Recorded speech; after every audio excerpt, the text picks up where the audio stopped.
I'm Nick with For the Love of the Hobby. Finally got my scx10 in today, and well, I couldn't wait. I've already cut the factory labels and opened her up, but we'll just do a quick unboxing and show you some of the stuff that I got to go along with it. So far, neither of us have been able to wait. Yeah, Ben opened up his TRX4 well before the video we made for that one. So here we are in it, and like I said, I've already been in it, so I looked at the frame rails. Here's sticker sheets, frame rails. The instruction manual was in there. I took that out. Comes with a nice little promotional magazine. There's the dog. We got a dog. We got a clear top. I'm thinking I'm going to paint this one up. I'm going to use a factory red color they've got, maybe do a couple doors and the back door in a green. Kind of make it look like they got some salvage parts for it. You paint the inside or the outside? I'm going to be painting the inside of this one. And I think I'm going to try liquid mask. So, I know the next body I paint will be on the outside. yeah, we've had some trouble with wheel rub on the inside of his body. So, lots and lots of parts bags. Gonna have to go through these carefully. Read the instructions. Yeah, right. Roof rack, and looks like door handles, mirrors, front grille, body clips. One thing I've decided to do is I don't think I'm going to drill holes in my body for the mounts. I'm going to use magnets. Another diff parts. Yeah, here's diff parts. Looks like all my axles, or yeah, the axles and all my inlinks for my rods. We got an issue here. Did you already take that out? Oh, okay. See, we had an issue. I already put one of the wheels together just to look at it. Here's more plastic bag. Looks like battery tray, my receiver box, axle parts, just miscellaneous parts there. And the wheels. The foams are pretty stiff. The foams are really stiff. Here's one on the wheel. Yeah, you can see on the wheel. I mean, they're just... It's not glued on yet, but I think I'll keep these to run on the trail. Yeah, good trail tire. Really, But I mean, it's like an all-terrain. It's not really a mud right. or rock. Anytime I go out on a rock, I'll probably put on a set of bead locks. They are pretty sticky though. Yeah, they got good grip. They are pretty sticky. I will give you that. So that's me opening this one up. A-Main. Some A-Main stickers. Thank you. Hey, we're trying out that Affirm through A-Main, and I tell you what, that seems like a pretty good deal so far. Now, my credit's not so great, so I got a little bit of a higher interest rate. We both did A-Main. I did mine on my TRX4. I did 3 months. Yeah, I did mine out to a year to try to break up the payments, but I've already paid off $150 worth of it, and I'm going to pay $25 a week. So here's my goodie box that I've got. This is everything that I'm going to be putting on it to start with. I have got the RC 4-wheel drive Warn wireless winch controller, and of course the Warn winch. This is the 1/10 Warn 9.5 CTI. I believe they said it comes with 3 foot of rope already pre-wound on it. Rope, that's good. Yeah, it's rope, it's not wire or anything. I think that's neat. They give it a little red strap that says Warn on it. Pretty sweet. And it comes with a good... Yeah, it's got a nice hook. Spring-loaded... A safety hook type deal. Latch. Yep. That's nice. Came with screws as well. So this is I'll be putting this on the front end with the controller. Now I got a Tekin. This is the Hotwire 2.0. I'm already going to change this out for the 3.0 with the Bluetooth. So, but I am going to put the Hotwire system in it so that I can tune it from my phone on the trail. Tekin FXR speed controller, which I've already been into that, and that is incredibly small. Little bitty. So, gonna have to find some wire to fit that. This capacitor that came with the Tekin FXR. Here's the Hotwire box. I may put this on until I get the Bluetooth version, but I'll run it for a little bit. How do you hook up to that? USB cable to your phone. And all I need is my hook. Now, I did go ahead and buy a glitch buster. So I've got as long as I've got a 4th channel or somewhere to plug this in, I've got a very large capacitor there to help with any steering issues that may come across. A couple wires, some more stickers. I love stickers. Everybody and loves stickers. I got the T30 Pro hand-wound Tekin motor that's going to go in it. I think this is going to be a pretty good combination. Although I don't think you're going to have enough channels because you did just buy the light kit. Yeah, I've got the light kit. Hopefully it'll be coming. It was on back order. Was it? Everything was on back order. I waited about 3 months to get the scx10 2 because it's been on back order. The second I saw that it was open, I hit that buy now button. So that's some of the goodies I'm putting on for now. Okay, I know you guys are going to hate on me, but I do have a Fly Sky 4-channel remote. And that's what I'm going to use for now. FSIT4. Yeah, it's the Fly Sky FSIT4. We're both running them. Yeah, and you know what? Haters are going to hate, but I've been running this for about 3 or 4 years now, right about the time they first came out. I've been running on my Yeti XL. I love it. Yeah, and I've had no problems with it. Range is great. I don't get jitters with it. Yeah, I would love to run a Spectrum system, or a Futaba. A Futaba. 6-channel. Yeah, but, you know, but let's be real. This was we're on a under budget. $200 option. Yeah. And it's got everything you want. Monitoring. Now it's low hundreds. I mean, if you. Yeah. And there's all kinds of extra sensors for it that you can put Temperature, in your voltage, rig. and I have all the sensors. And my battery's dead in it, so that's okay. So anyhow, we're going to start working on getting this scx10 built. Don't know how much of it I'm actually going to record. Everybody has seen that. We'll probably record the whole thing and cut out and put in highlights. Maybe. Maybe. But let's I've already gone through the manual. I do recommend if you're going to do one of these kit builds that you at least thumb through the manual. Know what you've got. Look at your parts bags. Alright, so we got our plastic bags out. And we'll go with the instructions and see what it wants us to put together first. There's bag A. Ben's over there editing video. Yeah, that's it. So, we'll get all the bags set out, sorted out, and I'll get the right ones, and then we'll... Alright, so, true to the instructions, here we've got open bag A and plastic bag 1. And looks like it's going to have us building the differential sets. So we're going to go ahead and get right into building the differential sets. And I'll get back with you as I'm going through building this. This is the second kit I've ever built. My first kit was the Yeti XL. And that was... Okay, so I've opened up bag A and plastic bag 1. And we had a pleasant surprise. Here's everything scattered out. Now I have this really awesome Cow RC pit mat, and this is going to make building this so much nicer. So in opening it up, we're looking at everything, and the axles, you know, they're plastic, but they're absolutely amazing. They're thick. They're beefy, they feel strong, they're thick. The differential covers look good. They're very nice, very nice. And I'm looking at these high pinion gears, and I tell you what, I think I am in love with this. This is going to be a really fun build. And the axles have a really good turn rate. Like, yeah, there's no binding. They say, none. 45-degree steering angle, and on the TRX4, we get a little bit of binding and a little bit of hop out of the truck.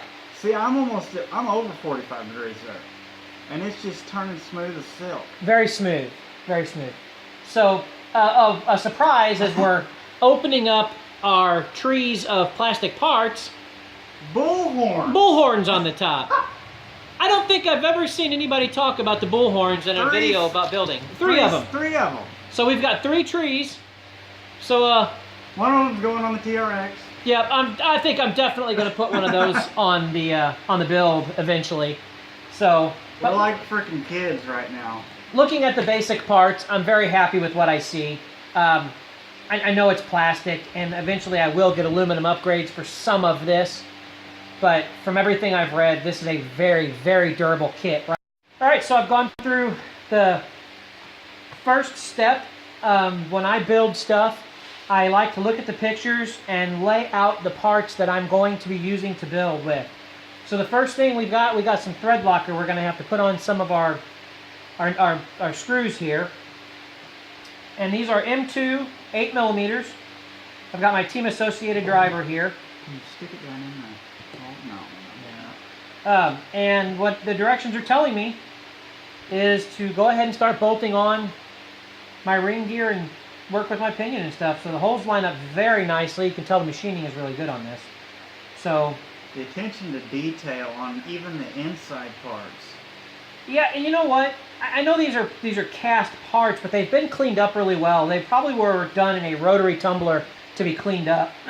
There's no sharp edges. Everything feels great. Nothing. I would assume that these gears, I don't see any machining marks on the gears, so they're probably powdered metal gears.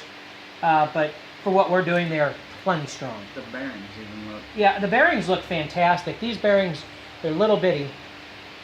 But they do look pretty good.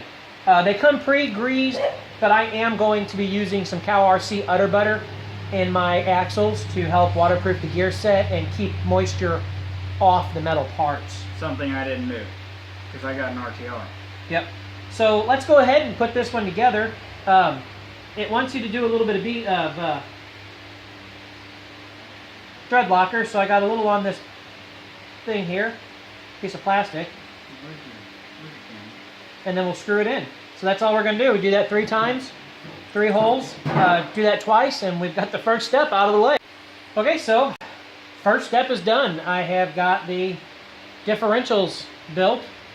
Really easy to build the differentials. It's just 3 bolts, or 3 screws on either one, and throw the bearings on. And there you have a built differential. So the next step is putting the differentials in the housings. Now, it does matter which direction you put your differential in. If you're running a front axle or rear axle, you could reverse the gear. Alright, so I've got the differential inside the differential housing, and loaded her up with some good old Cow RC Udder Butter, waterproof marine grade grease. I put plenty in there, but I did not overdo it as to allow the grease to move freely inside of there. If you overdo it, you'll bind up your axles. So we don't want to do that. We want it to be smooth and free and clear.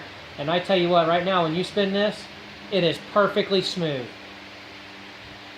I'm very impressed. I like it. So when I do assembly, I do use a drill. You have to be very careful with plastic parts. So what I do is I'm just using the drill to start the screw. I get it 99% of the way in, and then I stop. I'll set the drill back down, and I'll load back up in my hand driver, and I will finish it off by hand so that I can feel how tight I'm getting the plastic parts. I don't want to over tighten and I don't want to under tighten. I want it to stay together for a good long time. Hopefully I never have to take these apart unless I take it through water, and then I'll have to take it apart and clean the bearings out. And that shouldn't be no big deal, but hopefully I won't have to do a lot of that. So there we have it. I have 2 axle housings built. It looks like the next step is going to be putting on, looks like it's going to be the front assembly, the steering, the carriers, and all of the extra axles and the front steering shafts. Alright, so I've got the rear axle built and the front axle built. Got a little bit of weight to it. It's pretty heavy for plastic. I think I counted 10 bearings in this thing, so it is really built to withstand some stuff. There is like no slop in this at all. Turn the wheels a little bit and give it a crank over. No binding whatsoever. It seems to be really, really good. Okay, little break from the axial. We're sticking the bull horns on the TRX body at the moment. Well, you know, we got to. Why not, right? On to more building. I don't know about you guys, but we were just talking about the dynamic of just getting out of the house, being able to build something with your 2 hands. I prefer to build the kits than buy the ready-to-run versions. Once you build them, you know how to tear them back down and fix them if you have a problem. You understand better what's wrong with them when they're acting up. And I totally agree, but they don't make a TRX kit. Yeah, so if you were just to go and buy an RTR version, you don't know, but between the 2 of us, we have a lot of years of experience in running RC cars and can pretty much diagnose the problems as they come across. All right, the axles are completely built. Steering knuckles are on. Everything looks good. Coming together pretty good so far. On the next step is open bag B, and that looks like that is going to be all of our end links and all of those parts there. So looks like we've got our steering links and all of our our 4-link setup. All of that is going to be next. So let's open up bag B. Here's bag B right here. Throw that bag in the trash there. Cut that open. Trusty Kershaw. Okay. A lot of end links here. End links. Sorry. A lot of end links. A lot of end links. Got to pay attention to the way that they're built. Everything's a little different. So we're ready to do all of our links, and you have to pay attention. I don't see where it says it anywhere in the instructions, but on the end of this, it's beveled, and the other end has a small hole in it, and that end is for your wrench. The beveled end is going to go into the plastic of your end link. So you'll twist that in with your wrench into your end link there, and then you'll screw the other end into your aluminum. So I'm looking at these parts trees, and we're taking things off, and I haven't watched any videos where people are talking about things like the bull horns. I mean, come on, really? Bull horns? How awesome is that? Now, ammo cans. Ammo cans. Like, 3 of them. heck? 3 ammo cans with lids that open and close. So, front axle, done. I'm thinking these are how that goes. The directions aren't very clear as far as that goes. And I've watched some reviews of other people building this, and that there were some errors in the directions, and I think this was one of them, because I put these straight on end links on, and this would barely lift up, but now I've got all this extra range of motion in it. So I think that was one of the errors, because it shows the AX3-11868 as being on there, and I believe this was the 6.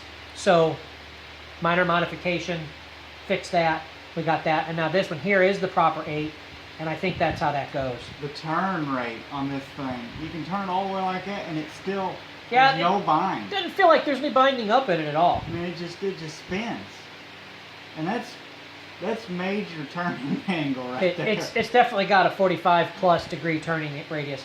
I don't know if I'll use all that. I might set it, because I don't want the, if you look, when it turns full turn, it will touch the diff cover. I'm going to set it to where it just barely comes to right to about there, where there's no diff cover contact. But then you can buy actual links that that come out and around. Yeah, to get that extra play for later. Later I'll probably end up with some Vanquish Curry axles on here. I don't know yet. I want to try to find something with remote locking diffs. Who knows? I may put TRX4 axles underneath of it with portals. Yeah, we just did a quick comparison, and it would add about a 1/2 inch width too. The mounting on all the links, your 4-link suspension, is almost the same, if not exactly the same. Yeah, they're very close. Probably because it's all made in the same China factory. Yeah. All right, here it is, the completed axle. We've got our steering links, our panhard bar, and the servo steering. We've also got our upper for the 3-link, upper lower arms on. That is a completed axle. On to the rear. Just like that. The rear axle got all its parts on it. I didn't record putting all the end links on. It's really kind of boring and tedious, and y'all don't want to see that. Probably showing you more than you want to see. Alright, so I'm building away and forgetting to record everything I'm filming. Building. You know what I mean. Got the shocks made. Not too bad. A couple O-rings, some fluid, and they're springy bits. They're good. They seem nice. I decided not to put the sticker on the reservoir. I am using the reservoir, but I'm not putting the sticker on it for the icon logo. I just like the shiny. Transmission's done. Transfer case. Spins good. Feels good. Meanwhile, I'm over here slaving. Just completely deleted a whole video that took me 2.5 hours to make. He gets the fun stuff. I have to do the boring building. Got the transmission done. Got the motor mounted. And working through the instructions, just one step at a time. Tekin motor looks really nice in there. And I messed up on the video again. Yeah. He's a crybaby. He'll figure it out. I'm not an editor. Not at all.